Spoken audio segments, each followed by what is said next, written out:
ಈಗ ನೋಡಿ ಒಂದ್ಸರಿ ಗಡಿ ದಾಟಿದ್ರು ಅಂತ ಹೇಳಿದ್ರೆ ಅವ್ರನ್ನ ಹಿಡಿಯೋದು ಬಹಳ ಕಷ್ಟ ಆಗುತ್ತೆ ಅಂತ ನೀವು ಹೇಳ್ತಾ ಇದ್ರೆ, ಹಾಗಾದ್ರೆ ಸರ್ ಯಾವ ರೀತಿಯಾಗಿ ತನಿಖೆಯನ್ನು ಮಾಡಬಹುದು?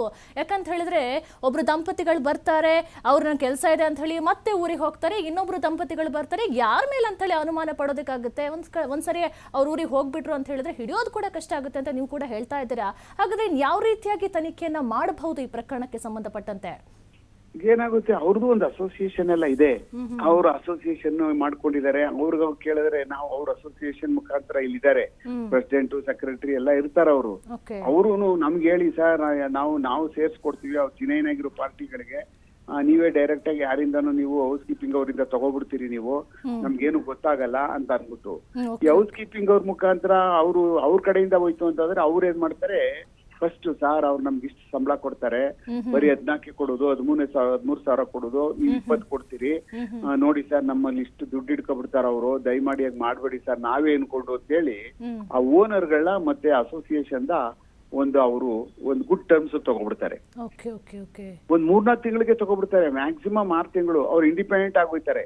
ಅವರು ಆಗ್ಬಿಟ್ಟು ಏನ್ ಮಾಡ್ತಾರೆ, ಆಮೇಲೆ ಆ ಮನೆಗಳಿಂದನೋ ಅಪಾರ್ಟ್ಮೆಂಟ್ ಗಳು ಯಾವ್ದು ನೋಡ್ಕೊಂಡು ಟಾರ್ಗೆಟ್ ಮಾಡ್ತಾರಲ್ಲ, ಅವ್ರು ವಿಶ್ವಾಸ ಗಳಿಸ್ಕೊಂಡು ಪ್ಲಾನ್ ಮಾಡ್ಕೊಳಕ್ ಶುರು ಮಾಡ್ತಾರೆ. ಅದಕ್ಕೆ ಅವ್ರದ್ದು ನೋಡಿ, ಈಗ ನಾವು ಈಗೆಲ್ಲ ಸುಮಾರು ಮನೆಗಳಲ್ಲೆಲ್ಲ ಇದನ್ನ ಪೂರ್ಣ ಪ್ರಮಾಣದಲ್ಲಿ ಇವಾಗ ಎಲ್ಲಾ ಸೆಕ್ಯೂರಿಟಿ ಮಾಡ್ಕೊಂಡಿರ್ತಾರೆ. ಎಲ್ಲಾ ಸೆಕ್ಯೂರಿಟಿ ಸರ್ವೇಲೆನ್ಸ್ ಇರುತ್ತೆ, ಇವನ್ CCTVಗಳಿರ್ತದೆ, ಆಮೇಲೆ ಫಿಂಗರ್ ಪ್ರಿಂಟ್ ಎಲ್ಲಾ ತರವಾದಂತದ್ ಮಾಡ್ಕೊಂಡಿರ್ತಾರೆ. ಆದ್ರೂ ಅವ್ರು ಕೇರ್ ಮಾಡಲ್ರು. ಅವರು ಯಾಕೆಂದ್ರೆ ಫೋಟೋಗಳು ಇಟ್ಕೊಂಡಿರ್ತೀವಿ, ಅವ್ರ ಮೊಬೈಲ್ ನಂಬರ್ ಇಟ್ಕೊಂಡಿರ್ತೀವಿ, ಏನು ಮೊಬೈಲ್ ಬಿಸಾಕ್ಬಿಟ್ಟು ಹೊರಟೋಗ್ಬಿಡೋಣ ಬಿಡು, ಹೆಂಗ್ ಹಿಡಿತಾರೆ ಅಂತ ಇರುವಂತದ್ದಿದೆ. ಆಮೇಲೆ ನಮ್ ಫೋಟೋ ಇದ್ರೆ ಏನ್ ಮಾಡ್ತಾರೆ ಇವರು, ನಾವು ಗಡಿ ದಾಟ್ಬಿಟ್ರಿ ಅಂತ ಇರುವಂತ ಒಂದು ಮನಸ್ಥಿತಿ ಇದೆ. ಆದ್ರೆ ಬೇರೆಯವರು ನಮ್ಮ ಇಂಡಿಯಾದವರು, ನಮ್ಮ ಕರ್ನಾಟಕದವ್ರು ಇನ್ಯಾರಾದ್ರೂ ಆದ್ರೆ ನಾವು ಚೇಂಜ್ ಮಾಡಿ ಇಟ್ಕೊಬಿಡ್ತೀವಿ ನೋಡಿ.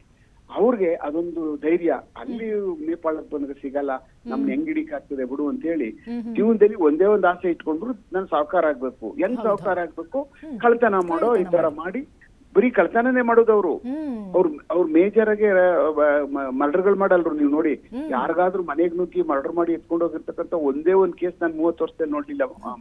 ಇವರು ನೇಪಾಳಿಗಳು ಅವ್ರು ಮಾಡುವುದೇ ವಾಚ್ ಮಾಡಿ 5-6 ವರ್ಷ 3-4 ವರ್ಷ ಚೆನ್ನಾಗಿ ಅವ್ರ ವಿಶ್ವಾಸಗಳು ತಗೊಂಡೆ ಅವ್ರ ಮನೆಗಳಲ್ಲಿ ಕಳ್ತನ ಮಾಡ್ಕೊಂಡು ಹೋಗಿರ್ತಕ್ಕಂಥ ಕೇಸಸ್ಗಳು.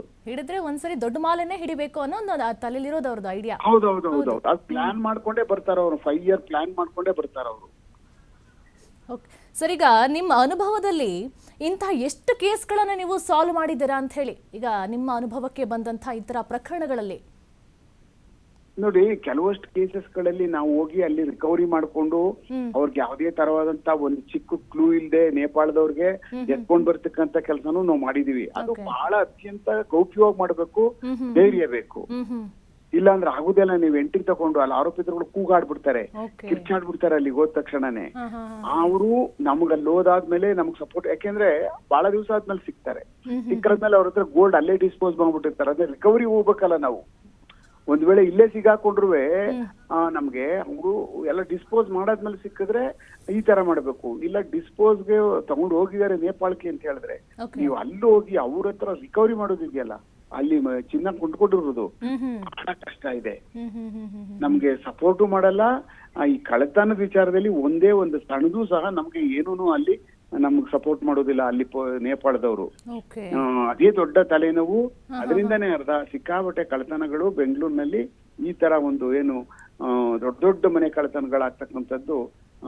6 ಕೋಟಿಗಳನ್ನ ತುಂಬಿಕೊಟ್ಟೋಗಿರು, 15-20 kg ಚಿನ್ನ ಎತ್ಕೊಂಡು ಹೋಗಿರ್ತಕ್ಕಂಥವು ಕೇಸಸ್ಗಳಿದಾವೆ. ಆಮೇಲೆ ಇನ್ನೊಂದು MOಗಳಿದ್ದಾರೆ ಅವರು. ಅವ್ರು ಕೆಲವಷ್ಟು ಕಳ್ಳತನ ಮಾಡಿದವರು ನೀವು ಕತ್ಕುದ್ರು ಹೇಳಲ್ರ ಅವ್ರನ್ನ. ಅವರು ಎಂತ ಏನ್ 3rd grade ಎಂತ ಟ್ರೀಟ್ಮೆಂಟ್ ಕೊಡಿ ಅವ್ರಿಗೆ ನೀವು. ಅವ್ರು ಗೊತ್ತು ಪೊಲೀಸ್ನವ್ರು ಸಾಯಿಸಕ್ಕಾಗಲ್ಲ, ಸಾಯಿಸ್ಬಿಟ್ರೆ ನಾವು ಅವ್ರು ಜೈಲ್ಗೆ ಹೋಗ್ತಾರೆ ಅಂದ್ಬಿಟ್ಟು ಒಂದು ಪಾಲಿಸಿ ಗೊತ್ತಿದೆ ಅವ್ರಿಗೆ. ಆ ಕಾರಣಕ್ಕೆ ಏನ್ ಮಾಡಿದ್ರು ಹೇಳಲ್ರ ಅವ್ರು, ಬಾಯೇ ಬಿಡಲ್ಲ. ನೀವ್ ಎಂತ ಪನಿಷ್ಮೆಂಟೇ ಕೊಟ್ಬಿಡಿ ಅವ್ರಿಗೆ. ಪೊಲೀಸವ್ರಗಳ ಕೊನೆಗೆ ಕಂಪ್ಲೇಂಟ್ಗಳು ಇನ್ಎಫಿಷಿಯಂಟ್ ಅಂತ ಬೈಬೇಕು, ಆತರ ಮಾಡಿಟ್ಬಿಡ್ತಾರೆ.